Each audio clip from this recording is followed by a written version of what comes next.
લખતર તાલુકામાં એલએનડી કંપનીની ગંભીર બેદરકારી સામે આવી છે। લખતર તાલુકાના ઢાંકીથી નાવડા સુધી અંડરગ્રાઉન્ડ પાણીની પાઇપલાઇન નાખવાનું કામ ચાલુ છે, જે કામ એલએનડી કંપની દ્વારા કરવામાં આવી રહ્યું છે। ત્યારે એલએનડી કંપની દ્વારા લખતરના કડુ ગામ નજીક આવેલ નર્મદા પુલ નીચેથી પાઇપલાઇન નાખવામાં આવી હતી। કોણ તેવા લોકોમાં અનેક સવાલો ઉઠવા પામ્યા છે। આ ગાબડાને કારણે કોઈ મોટી દુર્ઘટના સર્જાશે તે પહેલાં જ એલએનડી દ્વારા આ ગાબડાનું યોગ્ય બુરાણ કરવામાં આવે તેવી અહીંથી પસાર થતા વાહન ચાલકો તથા રાહદારીઓમાં માંગ ઉઠવા પામી છે। Story report by Jayendrasinh Zala, Maa news live Lakhtar.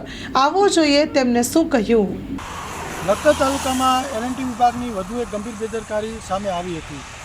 Lakhtar તાલુકાના ઢાંકીથી નાવડા સુધી એલએનટી વિભાગ દ્વારા અંડરગ્રાઉન્ડ પાણી પાઇપલાઇન નાખવાનું કામ છેલ્લા ઘણા સમયથી ચાલુ છે। ત્યારે લખતર તાલુકાના કડુ ગામ નજીક આવેલ નર્મદાના પુલ નીચેથી અંડરગ્રાઉન્ડ પાણીની પાઇપલાઇન નાખે છે। જે કામકાજ દરમિયાન માટીનું પુરાણ નહીં કરવામાં આવતા હાલ પુલની બાજુમાં જ મસ્ત મોટું ગાબડું પડી જવા પામ્યું છે। ઉલ્લેખનીય છે કે લખતર વિરમગામ મુખ્ય હાઈવે હોવાથી આ હાઈવે પરથી રોજના હજારો વાહન પસાર થાય છે। ત્યારે હાઈવેની બાજુમાં જ મસ્ત મોટું ગાબડું પડી જવાના કારણે આવનારા સમયમાં કોઈ ગંભીર અકસ્માત સર્જાશે તો એનું જવાબદાર કોણ તેવા પણ લોકમુખે સવાલો ઉઠવા પામ્યા છે।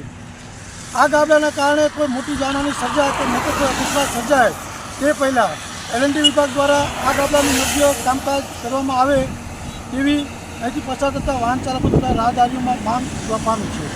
જય નસીદારા, માનવીતા, લખતર, સુરેન્દ્રનગર।